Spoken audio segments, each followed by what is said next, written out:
Hello and welcome to the ACE-IT podcast, where we turn science into sense.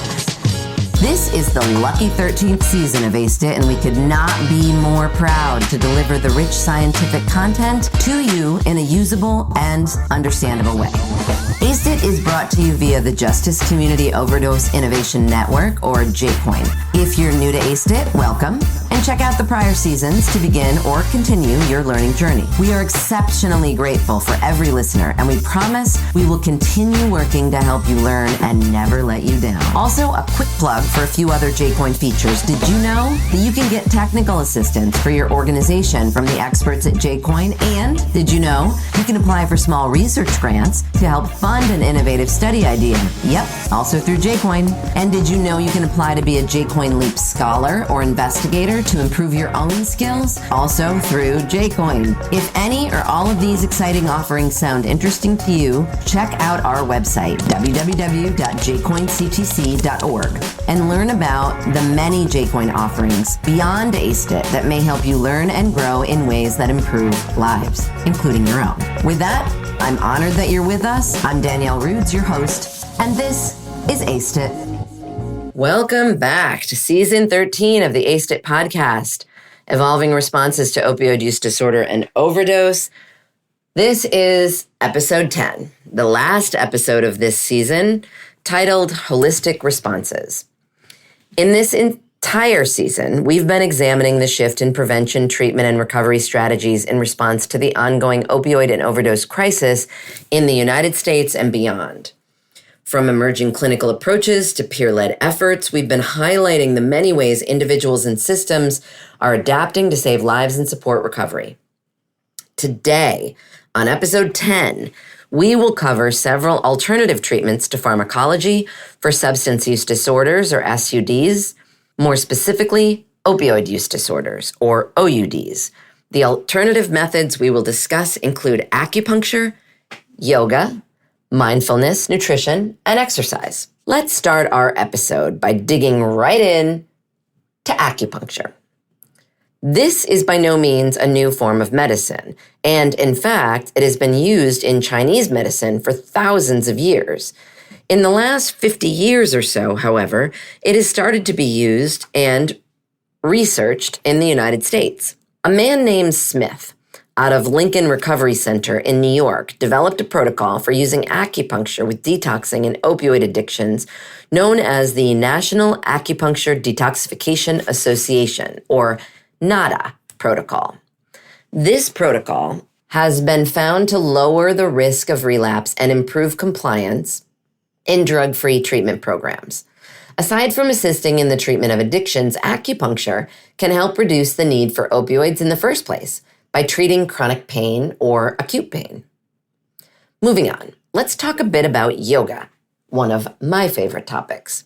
Varshini and colleagues published a case report of a 33-year-old man struggling with heroin addiction.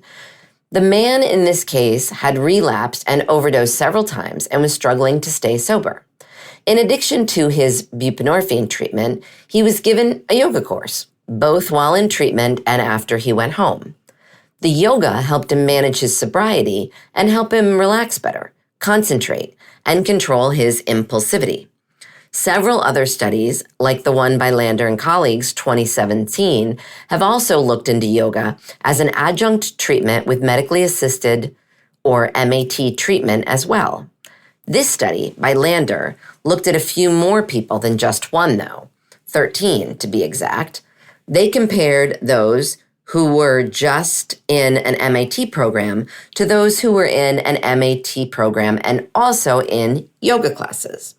Over time, the researchers saw that those who were in MAT and yoga had lower levels of perceived stress.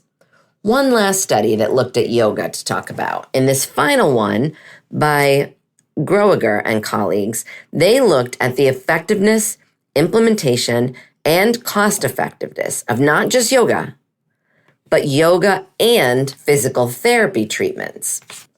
I know.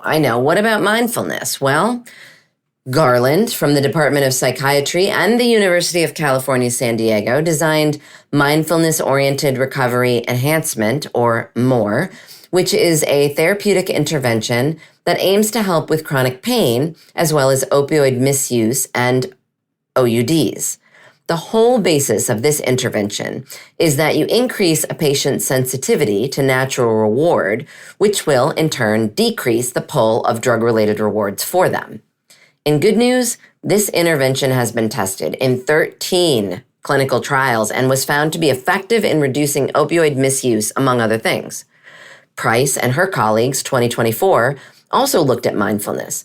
Using a mindfulness-based intervention they termed Mindful Awareness in Body-Oriented Therapy, or MABT, in addition to medication for opioid use disorder, MOUD, which teaches interoceptive awareness to help promote self-care and emotional regulation. They compared two groups of patients, those who were only on MOUD and those who were on MOUD and MABT. While both groups had low substance use, the group who had MABT also had improvements in PTSD symptoms, pain severity, pain activity interference, and the frequency of physical symptoms. Lastly, let's discuss exercise. A study by Eric Rendell in 2024 looks at using fitness equipment to help with trauma and drug overdoses.